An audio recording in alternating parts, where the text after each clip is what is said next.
بشنو این نکته که خود را ز غم آزاده کنی. خون خوری گر طلب روزی ننهاده کنی. آخرالامر گل کوزگران خواهی شد.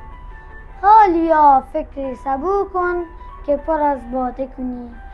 گر از آن آدمیانی که بهشتت هوس است، عیش با آدمی چند پریزاده کنی.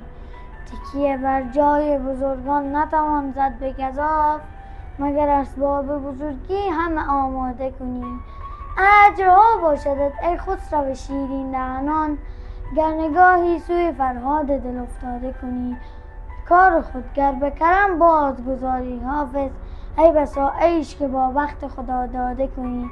ای صبا بندگی خواجه جلال الدین کن، که جهان پرسمن و سوسن آزاده کنی.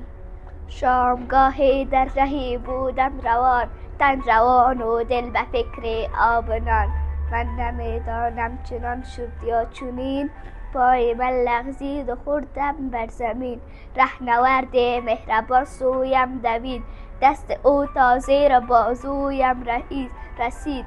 بیخ گوشم گفت رنگی یا که مست، وارسی کن بین کجاهایش شکست. گفتمش نی مستم و نی هم علیل، افتاده ام خود هم نمیدانم دلیل.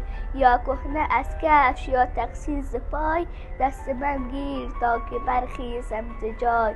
دست من بگرفت با دستی دیگر، هیزه ام می جست تا یابد مگر. من در این فکرم که او مرد خداست، او در این سودا که جیبم در کجاست.